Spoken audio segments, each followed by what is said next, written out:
Bueno, continuamos en Todo se sabe. Vamos a hablar de lo que ha sido el impacto que ha dejado las intensas lluvias en nuestro país, en el norte, en Tumbes, Amazonas, Piura y también en Lima Metropolitana. Seguimos viendo a miles de personas y familias damnificadas, afectadas. Las quebradas se siguen activando. Vemos lo que pasa en la zona norte de Lima, por ejemplo, en Comas, Caraballo, Puente Piedra. Vemos lo que está pasando al sur, en Punta Hermosa. Una situación muy complicada. Ayer veíamos en Panorama cómo la Autoridad para la Reconstrucción con Cambios estaba muy preocupada en comprar aceitunas verdes incrustadas con castañas, ¿no? O comprar sillas de 2.000 soles para sus funcionarios, o pagarle un curso de inglés a la cabeza de la autoridad por 16.000 soles. Increíble, francamente.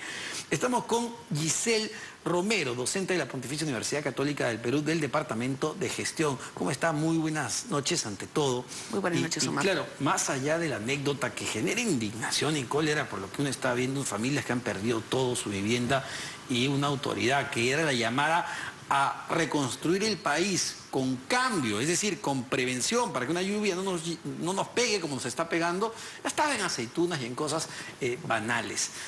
¿Es nuestro drama como país?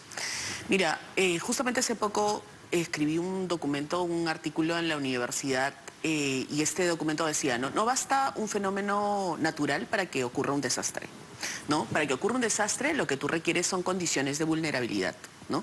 Y esto creo que nos permite tener una mirada integral de realmente ante qué dimensión del problema estamos, porque realmente estamos ante una dimensión grave del problema, ¿no? Entonces, una vulnerabilidad, por ejemplo, que creo que es como evidente, latente, en el caso de nuestro país, tiene que ver con el tema de la vulnerabilidad física. El asentamiento, por ejemplo, en este caso de la población en zonas de riesgo, ¿no? Esto muchas veces debido a la pobreza, a la falta de oportunidades, a la, digamos, la falta de planificación urbana, ¿no? Entonces, en el 2016 ya el INDECI decía que 18.6 millones de personas viven en zonas altamente vulnerables. Estamos hablando más o menos del 59% de la población, ¿no? Y ojo... Detengámonos ahí porque me parece increíble. La cifra es de terror. Es decir, a ver... 69, 59... 59%. 6 de cada 10 peruanos está en riesgo, solo por vivir donde vive. Exacto. Entonces, la pregunta es, ¿qué cosa estamos haciendo para afrontar esto, ¿no? Porque, o sea, hay una serie, yo te diría que hay varias autoridades que están involucradas con esto.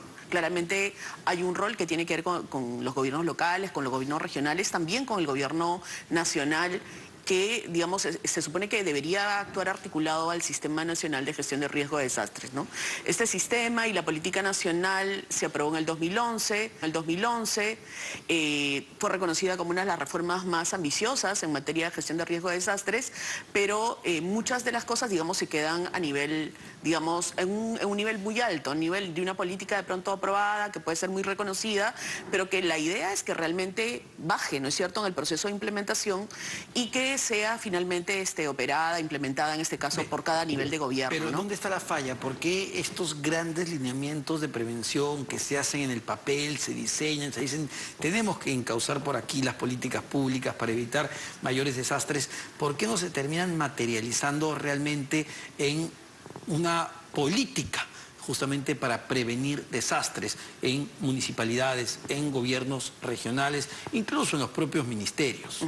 Yo creo que un tema clave tiene que ver con el tema de la capacidad, ¿no? Y la capacidad finalmente está dada también por la burocracia, por los servidores civiles, ¿no? Creo que nosotros en el país no terminamos de internalizar el costo bastante alto, y si se dan cuenta, al final alguien está ahorita pagando este costo, de la alta rotación de personal que hay, por ejemplo, a nivel de los gobiernos locales. No puede ser posible que este país se reinvente, digamos, y en general la estructura, la burocracia, con cada cambio de alcalde, con cada cambio de gobierno regional, con cada cambio de ministro, con cada cambio de director general. Perdemos mucha, digamos, hay una curva de aprendizaje, ¿no? Que finalmente no terminamos de capitalizar, personas que de pronto de repente han pasado por un embate natural parecido, o sea, por ejemplo, en el caso del niño costero, en el caso del niño del 2015, con varios profesores de la universidad hicimos, por ejemplo, una revisión de lo que pasó en el caso del niño del 2015, en el caso del niño costero, y lo que uno observa es, digamos, más o menos lo mismo, ¿no? De nuevo te encuentras con planes que muchas veces hacen para cumplir, solamente para decir que en efecto se cuenta con esos planes, pero a la hora de la hora esos planes no son siquiera sometidos a un simulacro para verificar que en efecto funcionen cuando se requieren, ¿no? En los casos que existen, porque en muchos casos tampoco existen. De hecho, cuando estaba revisando mis notas a propósito del niño costero y verificaba, por ejemplo, que en la región Piura nada más, solamente un 15% de los gobiernos locales involucrados tenían, por ejemplo, un plan de preparación en el año 2019, ¿no? Entonces, yo creo que si revisamos los datos del Registro Nacional de Municipalidades, probablemente nos encontremos con situaciones similares. Entonces, aquí hay un problema de rotación de personal, estamos cambiando a las personas. Entonces la pregunta es, ¿con qué capacidad vamos a poder enfrentar estos problemas que requieren una continuidad de políticas, una continuidad de acciones, digamos, más allá de los cambios de gobiernos regionales, locales, ¿no? Claro, ¿cómo pedirle para una gestión municipal del gobernador regional que dura solo 4 años, ojo, 4 años, que piense y diseñe, invierta en prevención, cuando lamentablemente nuestros políticos de turno piensan en el en el cortísimo plazo? Ya hemos visto cuánto dura un presidente en el Perú en los últimos 6 años, dura 1 año.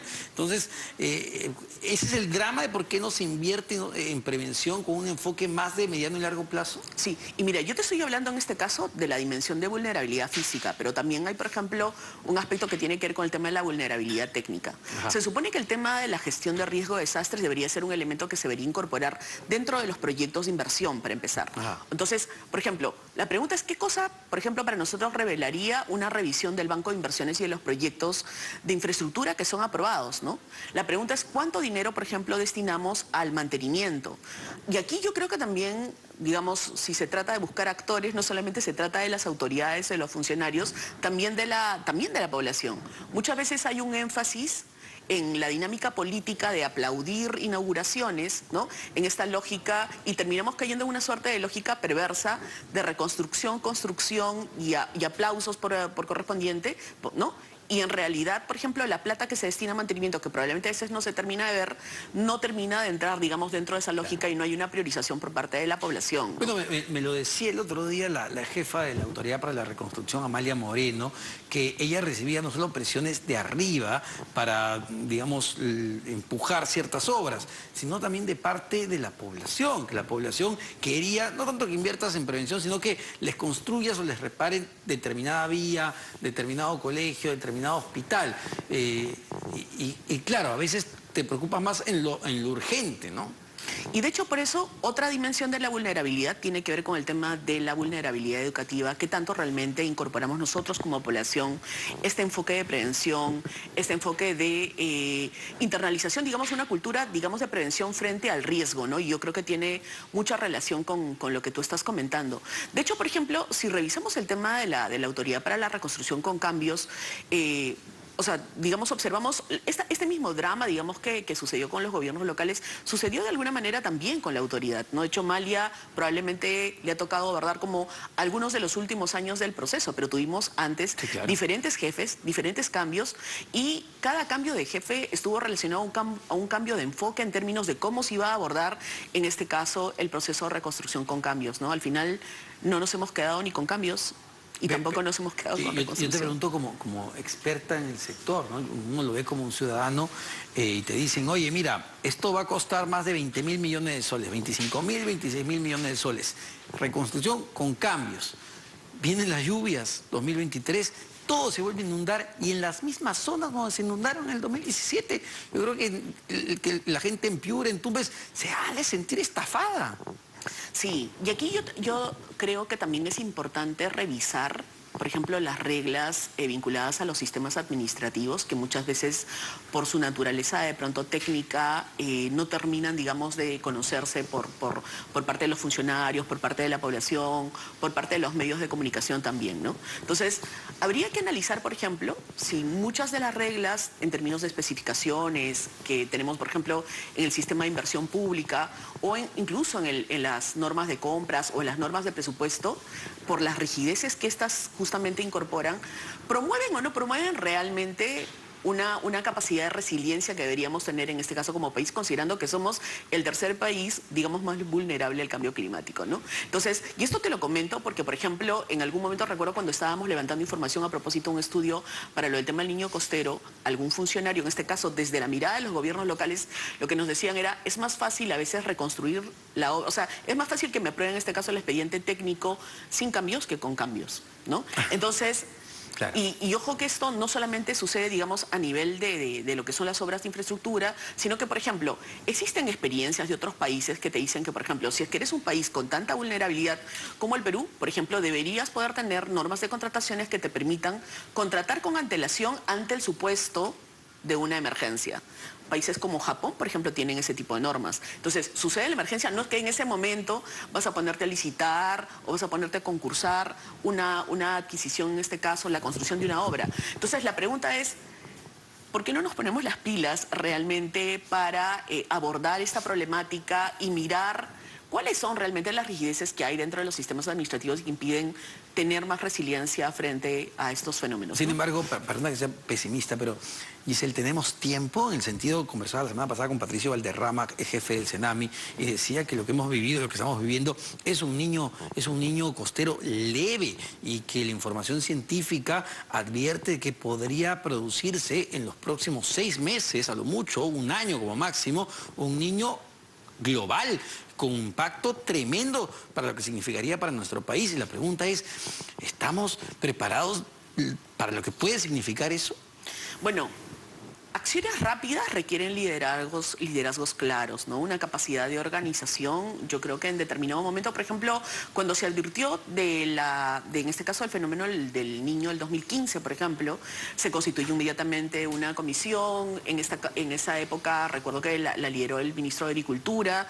Se logró articular, en este caso, el trabajo de varios sectores alrededor de esa comisión. Pero claro, tú requieres liderazgos claros, con claridad de qué es lo que se tiene que alcanzar, con sistemas de gestión de información que realmente funcionen, ¿no? Entonces, si no se toman ese tipo de acciones y solamente nos vamos a sentar a esperar, claramente no vamos a estar preparados. Muchísimas gracias por esta entrevista, Giselle Romero, docente de la Universidad Católica del Departamento de Gestión. Tenemos información, muchísimas gracias, tenemos información de último minuto. A ver,